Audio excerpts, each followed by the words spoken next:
Todo texto ele é organizado, ele obedece a uma estrutura, mas ele não é somente isso, ele tem uma função.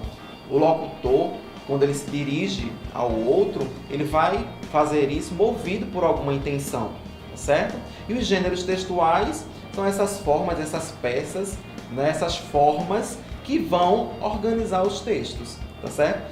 Uma carta de amor, ela difere de uma receita culinária, assim como difere também de uma notícia, de uma reportagem ou de quaisquer outros gêneros que circulem aí em sociedade, ok? Então, os gêneros textuais, eles têm uma estrutura e eles também têm uma função, tá certo? Então, vamos para nossas questões. O primeiro texto que nós temos aí diz assim: publicidade, a força das imagens a serviço do consumo. Comerciais exibidos na televisão recorrem a estereótipos para criar a sensação de desejo inconsciente do telespectador. A linguagem da propaganda, em qualquer meio de comunicação, é sempre a da sedução, a do convencimento. Na TV, seu discurso ganha um reforço considerável, a força das imagens em movimento. Assim, fica muito difícil resistir aos seus apelos. O sanduíche, cujos ingredientes quase saltam da tela com sua promessa de sabor. O último lançamento automobilístico, que nenhum motorista inteligente pode deixar de comprar. Deslizando em uma rodovia perfeita como um tapete. A roupa de grife moldando o corpo esguio de jovens modelos. Publicidade funciona assim nas revistas, nos jornais, no vídeo e nos outdoors. Mas suas armas parecem mais poderosas na televisão. Se é verdade, como dizem os críticos, que a propaganda tenta criar necessidades que não temos, os comerciais de TV são os que mais perto chegam de nos fazer levantar imediatamente do sofá para realizar algum desejo de consumo. E às vezes conseguem, quando o objeto em questão pode ser encontrado na cozinha. Quem nunca parou para comer aquela pipoca no meio da tarde?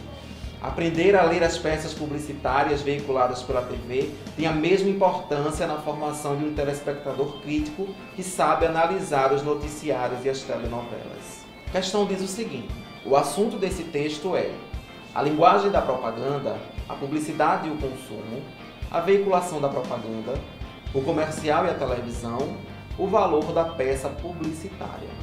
Se nós analisarmos bem, vamos voltar aqui um pouco ao texto.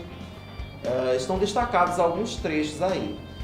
No primeiro parágrafo, logo no primeiro período, nós temos o seguinte destaque: a linguagem da propaganda é sempre a da sedução, a do convencimento. No segundo período, na TV, seu discurso ganha um reforço considerável.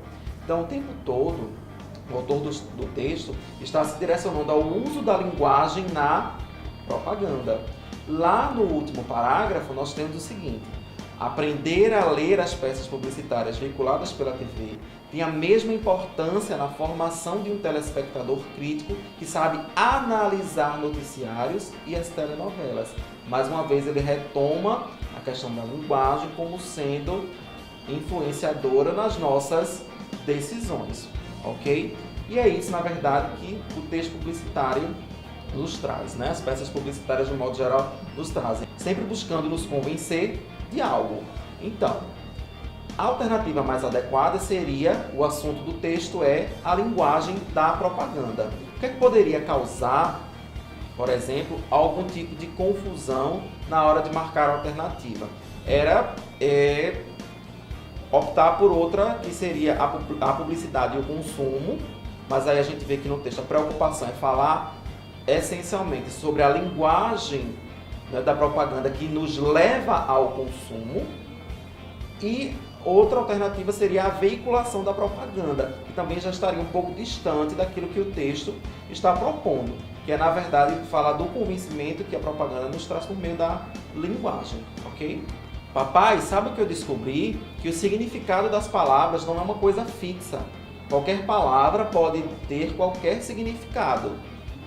Quando a gente dá novos significados às palavras, o nosso velho idioma se transforma em um código excludente. Duas gerações podem ser divididas pelo mesmo idioma. Já que é assim, vou inventar novos significados para as palavras e aí a gente não vai mais conseguir se comunicar. Você não acha isso muito fiambre? É lubrificado. Bem, vou na fase. E o pai responde, joia, maneiro, demorou. Calvin está trazendo à tona aí algumas questões que nós já havíamos comentado. O significado que as palavras adquirem dependendo das situações, e ele fala sobre uma mudança linguística, né, que separa gerações, tentando convencer o pai aí de alguma coisa, não é? A questão diz o seguinte, nesse texto, a intenção do menino era dificultar a comunicação com o pai, criar um idioma próprio, fazer com que o pai fale gírias, impressionar o pai com sua descoberta, inventar novas palavras. O gabarito diz que a intenção do menino era dificultar a comunicação com o pai. E nós não observamos isso no último quadro, quando ele diz, você não acha isso muito fiambre?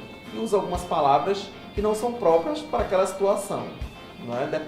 São próprias para o contexto em que ele está, mas não para uma efetiva comunicação se ele queria que o pai entendesse alguma coisa. Por isso que nós podemos deduzir que a intenção dele era de que o pai realmente não entendesse. Então ele usa, você não acha isso muito fiambre, no lugar de outra palavra. Nós não conseguimos identificar relação entre lubrificado e fiambre, tampouco com fase, né? Bem, vou na fase. Já quando o pai fala com Calvin no final, ele diz, usa algumas gírias, né? Joia, maneiro, demorou, que são comuns, afirmando para Calvin que realmente não entendeu, mas mudou aí a linguagem, né? Porque o pai possivelmente não falaria dessa maneira, utilizando essas gírias. Então, o gabarito que se aplica é dificultar a comunicação com o pai. Criar um idioma próprio não seria, porque Calvin não muda nenhuma estrutura da língua, nem tem esse tipo de intenção. Fazer com que o pai fale gírias, também não, porque em nenhum momento ele fala que exige do interlocutor, que seria o pai, esse posicionamento usando gírias. E impressionar o pai com sua descoberta, também não. Inventar novas palavras, também não, porque Calvin se utiliza de palavras que já existem na língua portuguesa, ok? Próximo texto da questão diz o seguinte, Carnaval. O carnaval dos seus folguedos tem muito de pagão, mas seu nome não desmente as origens cristãs, associado que está à lei da abstinência da carne. Que carnaval está ligado à carne, qualquer leigo pode ouvir ou ver na palavra. Mas e a abstinência? Vamos à história. Por muito tempo, interpretou-se a palavra como carne, vale. Ou seja, carne a Deus, ou a Deus, carne. Seria a definição da festa como a despedida da carne às vésperas da quaresma, tempo em que se impunha a abstinência da carne. Interpretação visivelmente fantasiosa, onde carne é impossível como vocativo. Hoje, os etimologistas mais acreditados concordam em apontar a origem italiana do vocábulo. Carnevale, de carne, vale, alteração de L, carne, levare. Levare significando deixar, pôr de lado, suspender, suprimir. Referência clara à abstinência quaresmal que se seguia aos festejos carnavalescos. E aí o texto de Celso Luft, ok? E aí a pergunta é a seguinte, o texto é um texto de pesquisa, uma narrativa, um conto, um texto jornalístico, um romance. Se nós voltarmos e analisarmos bem o texto, nós vamos ver que algumas expressões elas já nos indicam que se trata, na verdade, de um texto de pesquisa, tá certo? No primeiro parágrafo nós temos, mas e a abstinência? Vamos à história. O autor já está nos dando uma indicação de que o que se sucede aí é uma pesquisa feita em torno de um tema, né? Em torno aí, no caso, da origem da palavra carnaval.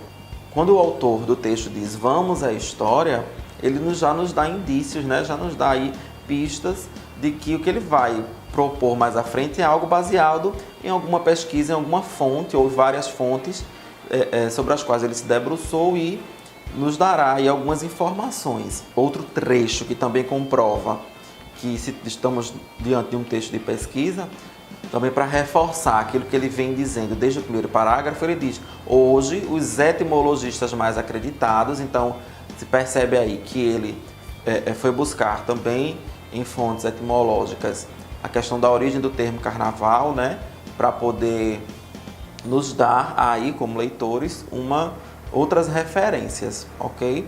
Então o texto é um texto de pesquisa, tá certo?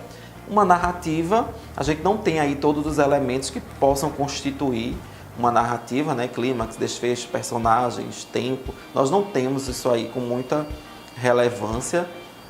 Um conto também não, porque nós não temos aí uma narrativa fantasiosa, invocando personagens, tempo, um enredo, um clímax. Um texto jornalístico também não, porque não é um texto que circula, né, facilmente aí em jornais. É um texto que temos uma pista lá embaixo que está num livro chamado Romance das Palavras. Poderia até ser retirado, usado em determinados momentos em um jornal, mas não um texto que tenha elementos linguísticos que caracterizem o discurso jornalístico, tá certo? E um romance, muito menos, porque aí nós temos um texto curto, né, que fala sobre a questão do carnaval, a origem do termo e um pouco de sua história, ok?